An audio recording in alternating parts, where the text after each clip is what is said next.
There is a hill in the western country, in an old kingdom whose name is no longer spoken in the cities of the south, where a small grey keep has stood for 800 years. The keep is square. It has 4 towers, one at each corner, and a low wall, and a single gate of black iron. It is not large. It does not look, to a traveller passing on the road below, like a place of any importance. The road below is not much travelled now. Few people in the kingdom have any reason to go that way. The keep has a name. It is called the Iron Hall. The name is older than the keep, older than the kingdom, older than the road below. The name is the name of an order of knights who have lived in the keep since the first stone was laid, and who have done a particular thing every night of every year for 800 years without missing a single night. This is the story of one of those knights. Listen, and I will tell you. The young knight's name was Aldis. He was 19 years old at the time of this story, and he had been in the order for 2 years.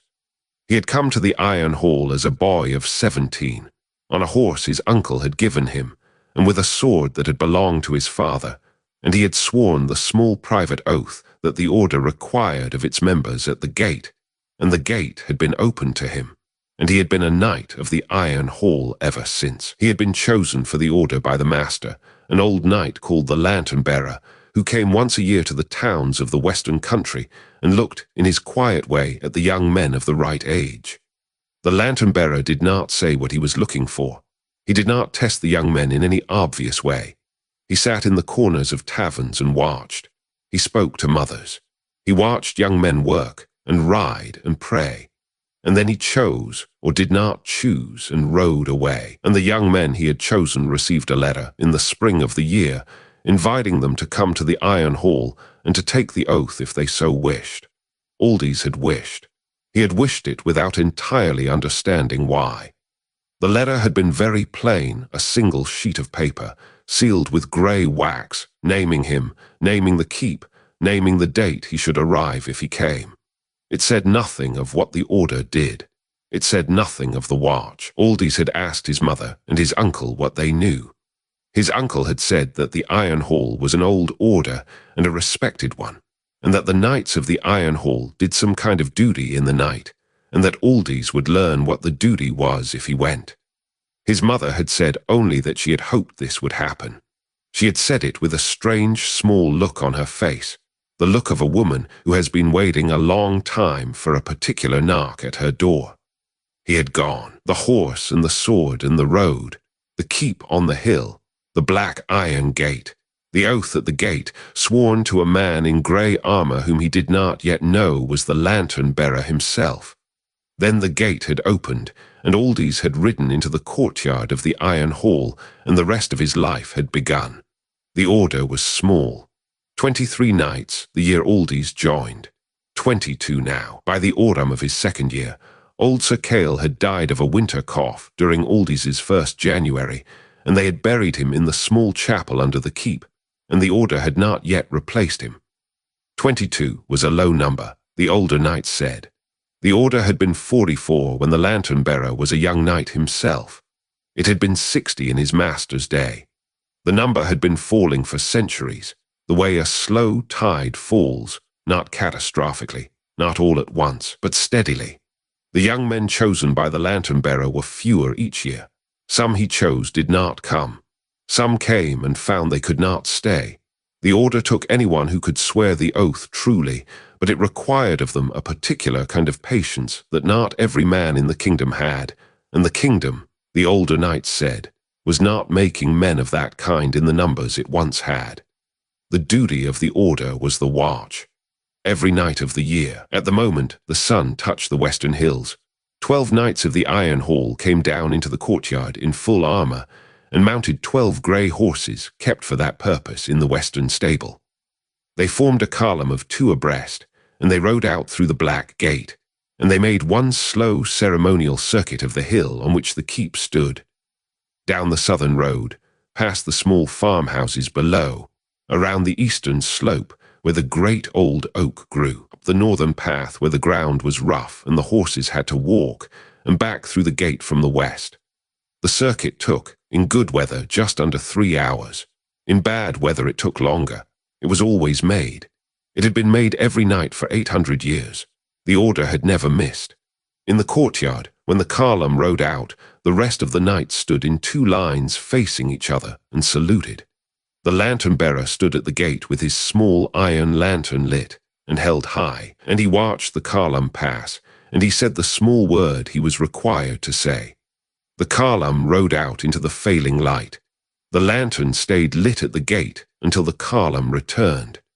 If a column did not return, if all 12 knights were lost, which had happened in the Order's history 4 times, the older knights said the lantern would still be lit there at dawn, and the surviving knights would know, and the master would summon those who could ride, and the watch would be made up, and would ride out the next night with the same number of men.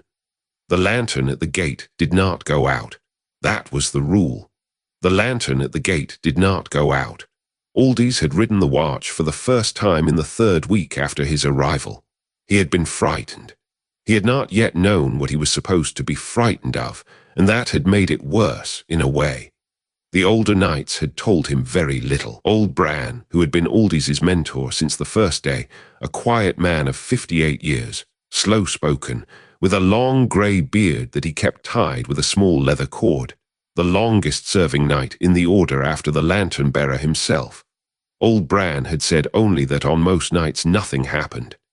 That was the truth, and that was the most important thing for a young knight to learn first, Bran said. Most nights nothing happened. The column rode the circuit. The horses walked. The men were silent, because that was the rule. They came back through the western gate just before midnight. They unsaddled the horses. They went to the small refectory, and they had a bowl of warm soup that the cook had kept on the fire for them, and they went to bed. That was, Bran said, what the watch was, on most nights. The first watch had gone exactly as Bran had described. Aldis had been the 12th man in the column, the rearmost, behind a knight of perhaps 35, named Sir Ewan, who had ridden the watch already for a decade. The column had moved out at the moment the sun touched the western hills, and Aldis had felt his hands shake on the reins for the first quarter of the southern road. And then his hands had stopped shaking, and he had ridden in the strange, long quiet of the watch, in the way every knight learns to ride it eventually, which is to say in a state of attention without anxiety, in the way a man waits for his wife to come home from a journey she takes often. They had paused at the great old oak. Bran had said the small words. Aldis had looked east. He had seen nothing. The column had ridden on. The northern path. The slow walk over the rough ground. The descent down the western slope. The lantern still burning at the gate. The 2 lines of saluting knights in the courtyard. The unsaddling. The bowl of warm soup, which the cook, a quiet man from the southern country named Halger, who had been the Order's cook for 26 years, gave him with a small smile and a slow nod, the way the cook gave the soup to every young knight returning from his first watch. Aldis had eaten the soup. He had gone to bed. He had slept. The second watch had been 5 nights later. The third, 5 nights after that. The pattern had set in. Aldis had ridden every 5th night, all through that first autumn and into the winter. Aldis had asked, that first night, what happened on the other nights. The nights when something did happen. Bran had not answered immediately. They had been in the small armory, polishing the buckles of Aldis's plate harness. The Order kept its armor very plain and very clean, with no enamel and no ornament, only the simple iron and the simple leather and the simple buckles, and the polishing was done by each knight himself the day before he rode the watch. And Bran had stopped polishing and had looked at the small grey buckle in his hand, and then he had said, very quietly, "On the other nights, Aldis, you will learn what we are for, and after that night you will know." Aldis had asked when he might expect such a night. Bran had smiled, a small, slow smile that had something of pity in it. He had said, "It might be tomorrow. It might be in 20 years. There is no knowing. The only thing the Order has ever known about it is that the night comes when it comes, and the column rides whatever night it is." Then he had gone back to polishing the buckle. There were many other things Aldis learned in that first year. that the order taught its young knights besides the watch itself. The chant in the small private practice yard at the back of the keep, with the older knights forming the half-circle and the younger knights learning to take their places in it. The slow, careful drill of the lance work, which Aldis had thought when he first came was for fighting men, but which he understood now was for fighting riders. The kind of riders who came out of a long grey line in a thin sky. The care of the grey horses, which were a particular breed that the order kept and bred for itself. Slow, patient horses that did not spook at unfamiliar sounds, and that had, the older knights said, a sense of certain things that other horses did not have. The reading in the small library, which had a few books of the order's older lore that the young knights were allowed to read after their first winter. Books written in the kingdom's old language, which the order's young knights learned slowly as they sat in the library on winter afternoons, with the older knights helping them puzzle out the words. Aldis had read in those books, and had asked Bran questions about what he had read, and Bran had answered when he could, and had said asterisk, that is something only the master can tell you asterisk when he could not. Aldis had asked, that first winter, what the kingdom was being kept safe from. The lantern-bearer had been silent for a long moment. He had been a man of perhaps 70 by then, very thin, with a long white beard and a very small face inside his great iron helm when he wore it, and he had a way of being silent that was different from other men's silence. When the lantern-bearer was silent, the room was silent. The other knights in the refectory had stopped speaking. The fire had seemed to burn quieter. He had said, after the long pause, from the procession, Aldis, the order keeps the kingdom safe from the procession. That is what we have always done. That is what we will always do. He had not explained. He had drunk his small cup of wine. He had risen and gone out to make his nightly tour of the keep. The other knights had returned to their quiet talking, and old Bran, sitting beside Aldis at the long table, had leaned slightly toward him and had said, very quietly, "The master will tell you in time. He tells each of us eventually. There is no rush." The lantern-bearer had told him other things in the long winter that followed. Not about the procession. That piece of the order's lore was held back until the second autumn, the lantern-bearer said, because a young knight needed to know first that the order was the order, and that the doing was what mattered, before he was given the reason for the doing. But he had told Aldis other things. He had told him, on a long evening in February, when the snow had piled against the western tower, and the wind had been bad for 2 days, the names of the 4 kings who had endowed the order, and the names of the 7 masters who had been lantern-bearer before him, and the names of the 4 knights in the order's history, when all 12 knights of the watch had been lost, the knights of which the older knights still spoke, very quietly, on the anniversaries. He had told him that the keep had been built on the site of an older keep, which had been built on the site of an older shrine, which had been built on the site of something the order's books did not name, and that no one now living in the kingdom knew the name of. He had told him that the 4 old words of the chant had once had 9 words, of which 5 had been lost in a fire in the keep 3 centuries before, and that the chant had worked just as well with 4 as with 9, and that the order had decided some time after the fire that the lost 5 had not been necessary. He had told him that the most important thing a young knight could learn was patience. The patience of a man who waits 5 years for something that may or may not come, and then waits 5 more, and then 5 more after that. The patience that is also a kind of attention. The patience that is also a kind of prayer. Aldis had listened. He had remembered. He had ridden the watch every 5th night for 2 years, the way every knight rode it, 12 nights from the order of 23, now 22, rotated through the watch so that each man rode roughly 6 nights of every 30. He had ridden in winter and in summer. He had ridden in cold rain and in the heavy mountain snow that came down the western valleys in February. He had ridden on the moonless nights when he could see only the back of the horse in front of him by the small light of the lantern-bearer's lantern at the gate. And he had ridden on the bright nights of high summer when the western hills stayed silver with dusk almost until dawn, and the column rode in a country of pale silver and long, faint shadows. He had learned, slowly, the rhythm of the watch. The slow walk down the southern road, the pause at the great old oak on the eastern slope, where the column always paused for half a minute, and the captain of the watch, usually old Bran, said quietly, "Watch eastward." The pause was a tradition. Aldis did not know what it had originally meant. He had asked Bran.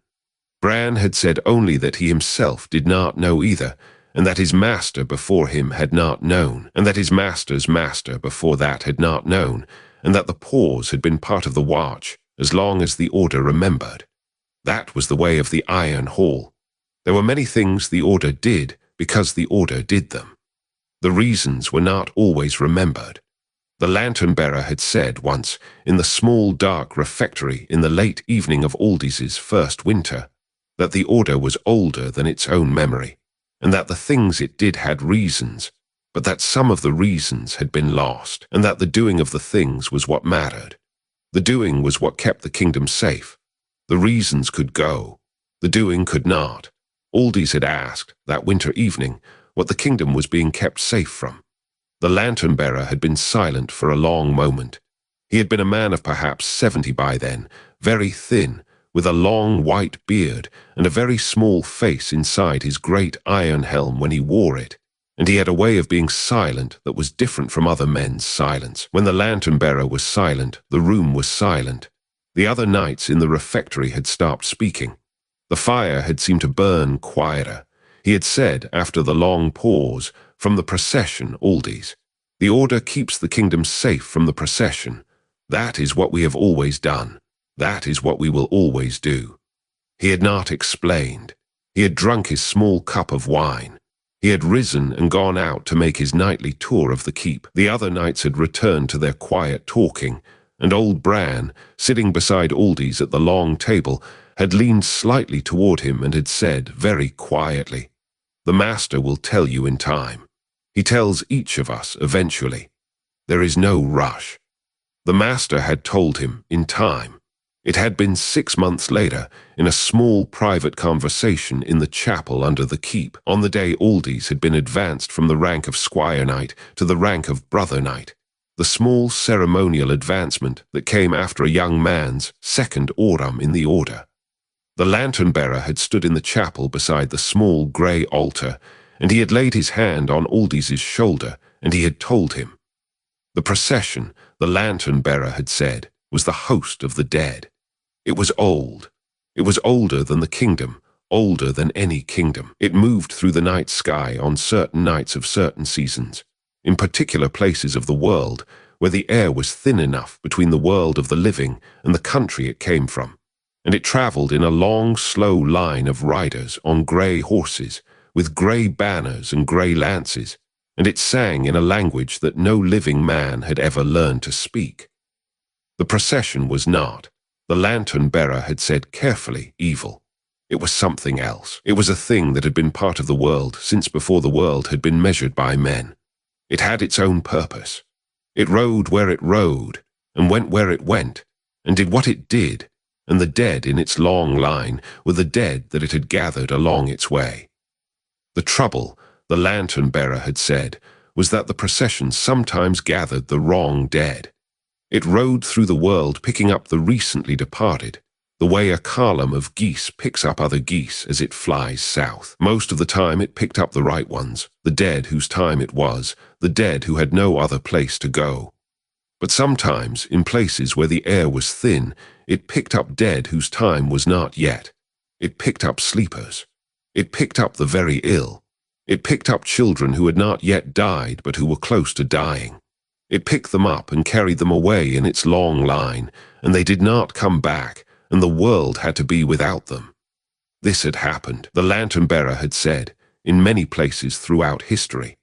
There were villages in the western country that had emptied in a single night, 800 years ago, every sleeper in the village taken by the procession that had passed overhead. There were old songs about those villages. There were old stones marking where they had stood. Aldis would not have heard the songs. They were not sung anymore.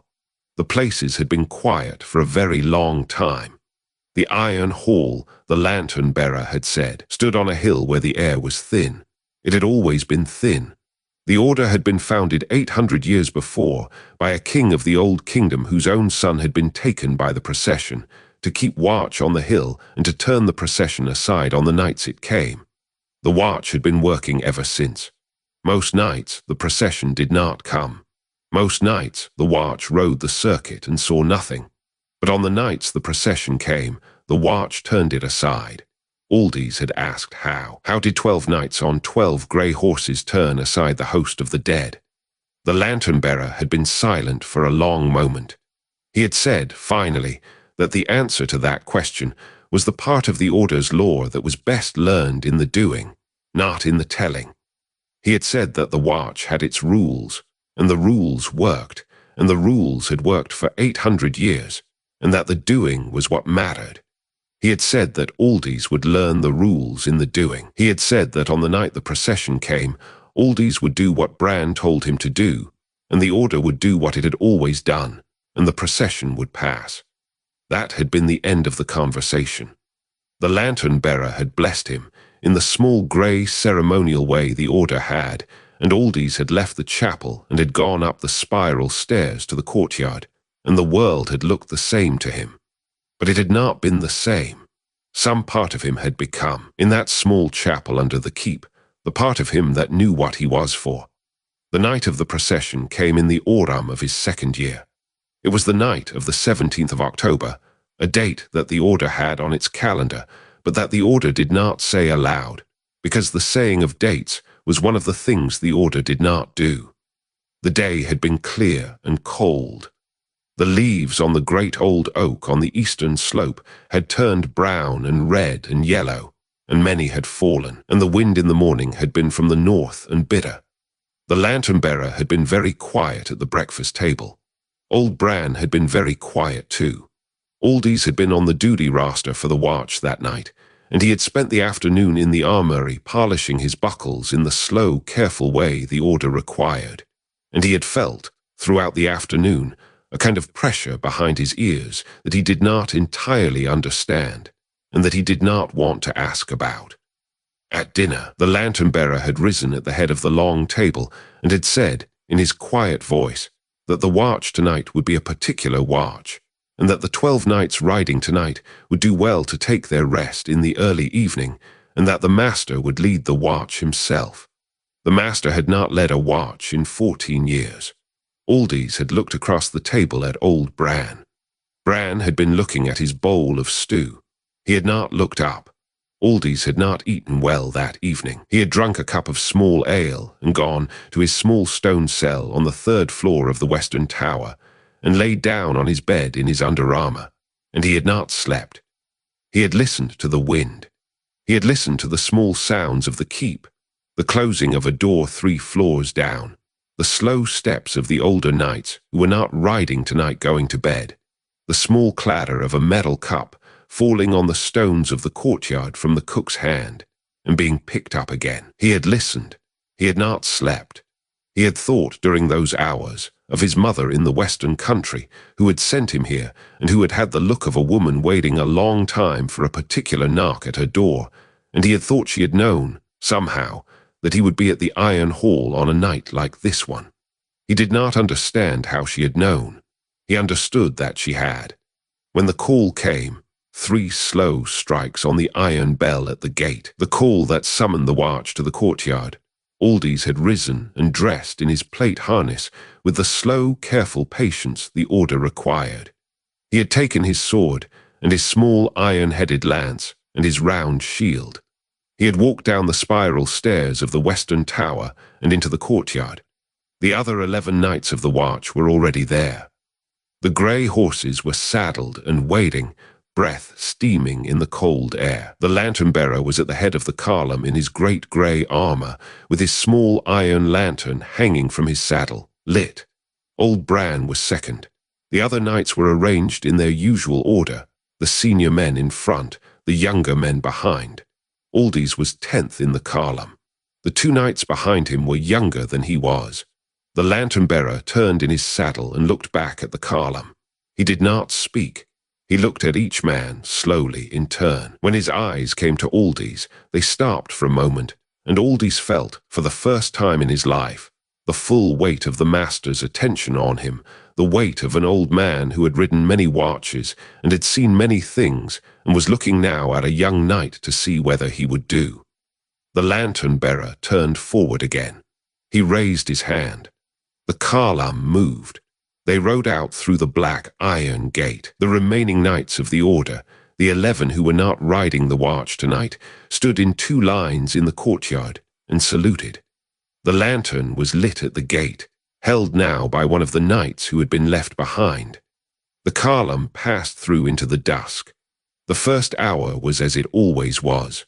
The slow walk down the southern road past the small farmhouses below, where the lamps were lit in the windows and a dog barked once and went silent and the smoke rose straight up into the cold air. The pause at the small wayside shrine where the road met the eastern path. The slow walk around the eastern slope. The pause at the great old oak. The lantern-bearer himself this time said the words. He said, "Watch eastward." The column turned its heads. Aldis turned his head. He looked east into the night sky over the dark hills. There was nothing. The column moved on, but Aldis had felt it now. The pressure behind his ears was stronger. The cold was a different cold than usual. The sky to the east was the same color it should have been at this hour, deep cobalt, going to black at the horizon, but there was something about it that was not right. It looked, Aldis thought, like a sky that was about to be filled with something. Like the sky over a road just before a great army passes overhead. They rode the northern path. The horses walked slowly over the rough ground. The wind was from the north, and it was the bitter wind from the morning, sharper now in the dark. No one spoke. The order did not speak on the watch. That was a rule, and Aldis understood now why it was a rule. On the watch you listened, and the listening was the work, and the speaking interfered with the listening. He listened. He heard the slow breath of his horse. He heard the small ringing of plate against plate from the man in front of him, the knight 10th from the rear of the column, an older man named Sir Halrin, whom Aldis had spoken with only a few times. He heard the wind in the few brown leaves still hanging on the wayside trees. He heard, far down in the valley below, the small sound of a dog barking once in some distant farm, the way dogs sometimes bark in the night, for no reason a man can name. And then he heard, and he could not say afterward when it had begun, only that it had been there for some moments before he had noticed it. He heard the singing. It was very far away at first. It was a long, slow line of voices, very high, very thin, very many. It was not, Aldis understood at once, the singing of any human choir. It was not the singing of monks. It did not sound like song. It sounded like the way the wind sounds when it passes over a long fence of iron pickets in a cold winter night, many notes at once, sustained, all in the same key, all very thin, with no rhythm and no meter, only the long, slow continuing of the sound. He looked east. The sky over the eastern hills, where there had been nothing a minute before, was now showing the first edge of a long line of grey. It was very high up, very thin, very far away, but unmistakable. It moved slowly across the sky. It was approaching the hill of the Iron Hall. The column had stopped.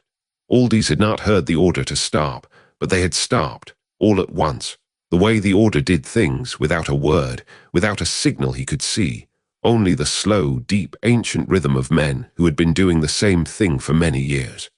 The lantern-bearer turned his grey horse. He rode slowly back along the line of the column, not to the rear, but to the center. He stopped beside the 7th man in the column, old Bran. He spoke to Bran very quietly. Bran nodded. The lantern-bearer turned his horse forward again and rode back to the front. Bran turned his horse out of the line and rode to the rear slowly, looking at each man as he passed. When he reached Aldis, he stopped. He said very quietly, the only words anyone had spoken on the watch all night. He said, "Aldis, stay close to me. Do what I do. Do not look directly at the riders. Do you hear?" Aldis nodded. Bran said, "Good lad." He rode on to the rearmost 2 knights, the young ones, and said the same thing to them. Then he rode forward and took up his position again. The column began to move. They rode to the top of the rise that crested the northern path. They formed a half-circle there, 12 knights with their lances pointed outward at the sky, their grey horses standing very still, the breath steaming. The lantern-bearer was in the centre of the half-circle, with his small iron lantern raised high in his right hand. The other 11 knights flanked him in a ceremonial arrangement that Aldis had practiced many times in the courtyard, but had not understood, until this moment, what it was for. The procession came over the eastern hills. It was, friend, a thing I cannot fully describe to you, because the boy who saw it could not fully describe it to me when he told me of it many years later. He could only tell me what he saw, and what he heard, and what he felt, and he could only give me the parts of it that words can hold. The rest he could not give me. The rest is in him still, I think. The rest is in every knight of the Iron Hall who has seen the procession come, a thing in the corner of the eye that does not have words in any language they know, that they have to carry quietly, the way a man carries a stone in his pocket for a reason he does not entirely remember.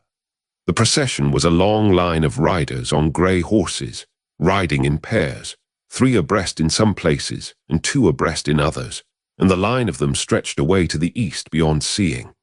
Their armour was grey, the colour of old iron that has lain in a barrow for 1,000 years. Their faces were pale, and their eyes were closed. They were singing the long, thin singing, all of them at once, in the language no living man had learned. Their banners were grey and bore signs Aldis did not know. Their horses were grey, and their hooves did not touch the air, and the air did not move when they passed through it. They came in a slow, steady line over the eastern hills, and they crossed the sky toward the Iron Hall. Aldis remembered afterward that he had felt the thing he had been told he would feel. He had felt the pull. The procession, when it came near, called the dead. It called them by reaching for them, and any soul that was loose in its body could be pulled out. The Order knew this. The Order had been founded for this. The watch on the hill stood in the path of the procession on the nights it came, and the watch did the thing it did, and the procession turned aside and went past, and the dead in the valley below, the sleepers, the very ill, the children near death, were left where they were. The watch held the line. That was the watch. That was what the Order was for. The lantern-bearer raised his lantern higher. The light of the lantern was very small in the great cold sky over the hill, but it was there, and it was lit, and the lantern-bearer was holding it, and the Order was around him in the half-circle. The procession came on. The singing was very loud now. Aldis could feel it in his teeth, in the hilt of his sword, in the iron of his armour. He kept his eyes, as Bran had told him, on the lantern. He did not look at the riders. The lantern-bearer began to chant. It was not a chant Aldis had ever heard.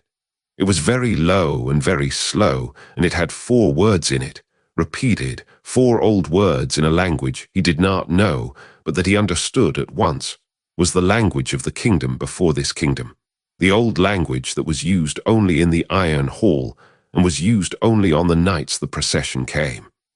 The other 11 knights took up the chant. Aldis took it up, the way the older knights had taught him in the practice in the courtyard.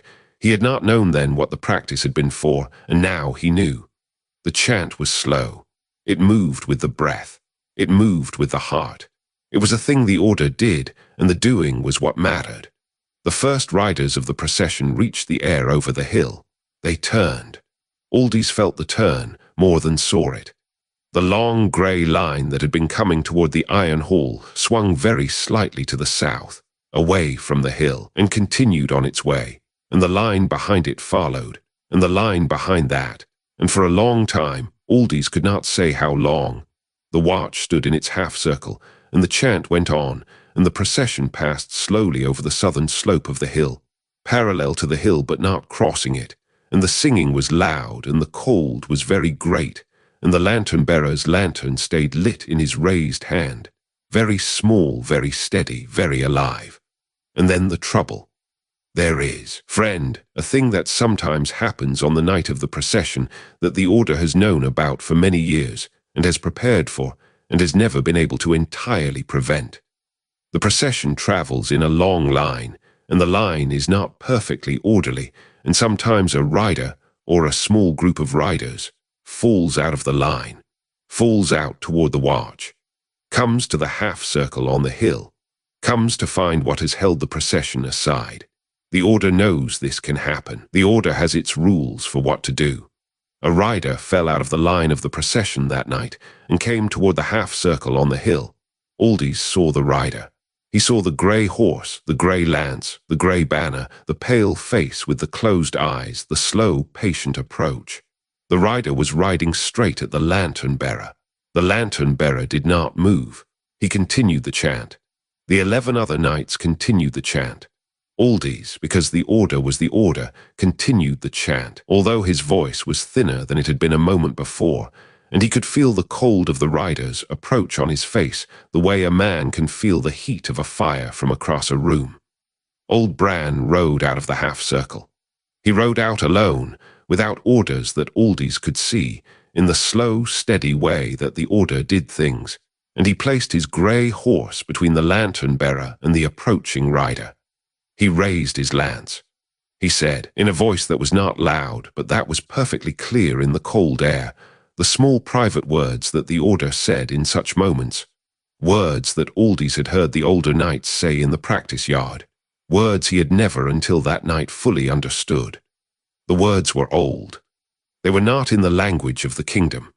They were in the older language, the language of the chant, and they meant, as best Aldis could later make of them when he asked the lantern-bearer afterward, they meant, return to your line, brother. The road is not here, The rider stopped. The rider sat on its grey horse for what seemed a long time. The pale face with the closed eyes did not turn. The grey lance did not lower. The grey banner stirred faintly in a wind that was not the wind on the hill. And then, and this is the thing the Order knows can happen, and the thing the Order is ready for, the rider did not return to the line. It came on. It came at Bran with its grey lance lowered. Bran met it. The clash was not the clash of two living men in the world Aldis knew. It was a sound like ice breaking under a great weight, very far away. It was a flash of cold, grey light. It was the long, thin singing rising suddenly to a high, keening note and then falling back.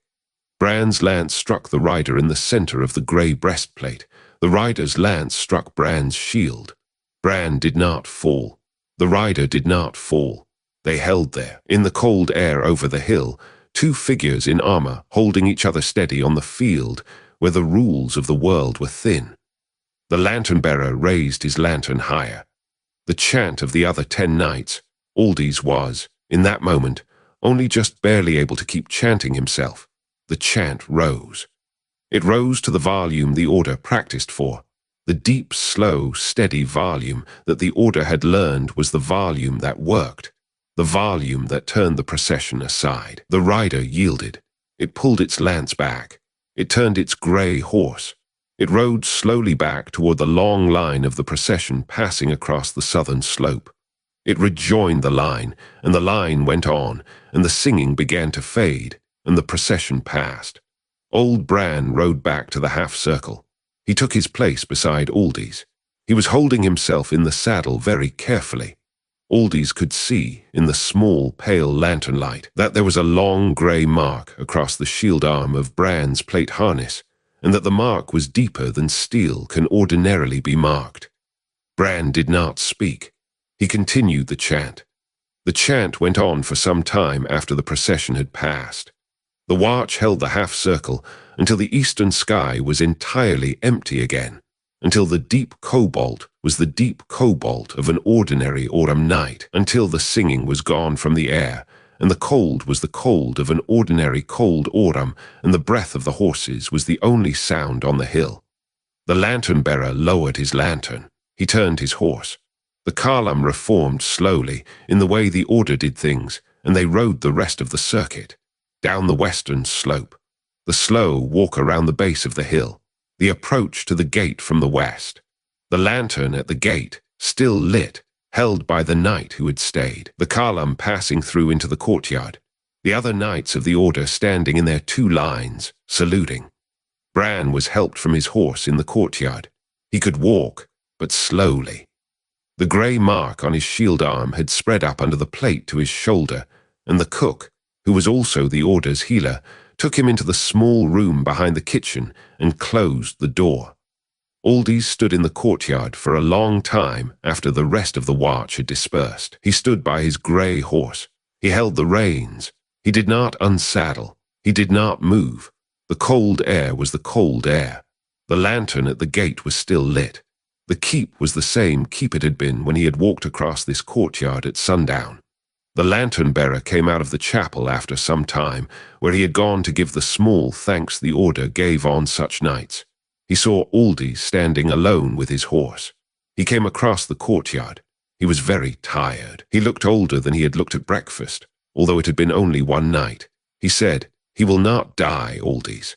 The mark heals slowly, and his arm will not be what it was, but he will not die." Aldis said, "What was the rider?" The lantern-bearer was silent for a moment. He said, "It was one of the dead in the line. We do not know who's dead. We do not know when they died. We do not know who they were when they were living. We only know that they fall out of the line sometimes and come to find what has stopped the procession, and that we meet them and that we send them back." Aldis said, "Why did Bran ride out alone?" The lantern-bearer looked at him for a long moment. He said, "Because that is what the most senior knight does, Aldis. The most senior knight, who is not the master, rides out to meet the rider who falls. That is the Order's rule. That has been the rule for 800 years. Tonight Bran rode out because Bran is the most senior knight after me. Eventually you will be the most senior knight after me, and you will ride out, and you will meet the rider who falls. And after you there will be another, and another, and another. That is how the Order is. That is what we are." Aldis said, "How long until I am the senior knight?" The lantern-bearer smiled, the small, slow, tired smile. He said, "Many years, I hope. Many years, Aldis. Bran will not ride the watch again. The mark will keep him from full plate, and the Order does not ride without full plate. But he will live, and he will teach, and he will be in the keep with us for many years, and you will learn from him, and the men who come after you will learn from him, and that is also what we are. Go to bed, Aldis. The watch is over. The procession has passed. The kingdom is safe. Go to bed." Aldis went to bed. He did not sleep. He lay in his small stone cell on the 3rd floor of the western tower, with his armor on the wooden chest at the foot of the bed, and he listened to the keep. The other knights who had ridden the watch were sleeping. The cook was up, working in the small room behind the kitchen, doing what cooks who are also healers do for a man with a long grey mark across his shoulder. The lantern-bearer was in the chapel under the keep, alone, doing whatever the master did on such nights. The lantern at the gate was lit. The kingdom in the valley below was quiet. The sleepers in the small farmhouses were sleeping. The sleepers had not been taken. The procession had gone on its way. The Order had done what the Order did. In the morning, Aldis went to the small room behind the kitchen and sat with old Bran for an hour. Bran was awake and was drinking a small cup of broth.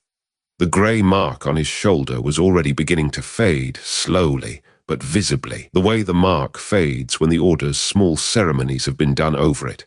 Bran was tired. He talked very little. But before Aldis left, Bran said in his quiet voice, "You did well, Aldis. You held the chant. I heard you. You were close to losing it for a moment, and then you found it again. That is the hard thing, to find it again when you have nearly lost it. Many men cannot. You did. You will do well in the Order." That was the highest praise old Bran had ever given Aldis. Aldis carried the words out of the room and up the spiral stairs to the courtyard, and he stood in the cold morning air for a long time, and he looked at the small grey keep around him, and at the lantern at the gate that had gone out at dawn, as it always did, and that would be lit again at sundown. And he felt, for the first time since he had ridden through the gate 2 years before, that he understood why he was here. That was the night the procession came. There have been other nights since. The Order rides on. The lantern-bearer who told this part of the story to me has been dead for many years now, and old Bran has been dead longer, and Aldis himself, who was the young knight on that night of the 17th of October, became the senior knight after the lantern-bearer who came after the lantern-bearer of his time. And Aldis rode out alone many times over the years to meet riders who fell from the line. Aldis trained the young knights who came after him, the way Bran had trained him, and one of them rode out alone to meet a rider on the night Aldis at last grew too old, and that knight became the senior knight in his turn. The order goes on. I do not know if the order is still there, friend. I have not been to that part of the western country in many years. The road is not much traveled now. Few people in the kingdom have any reason to go that way. But I think, when I think of it, that the lantern is still being lit at the gate at sundown, and that 12 knights in grey plate are still riding out at dusk every night of every year, and that the watch is still being kept.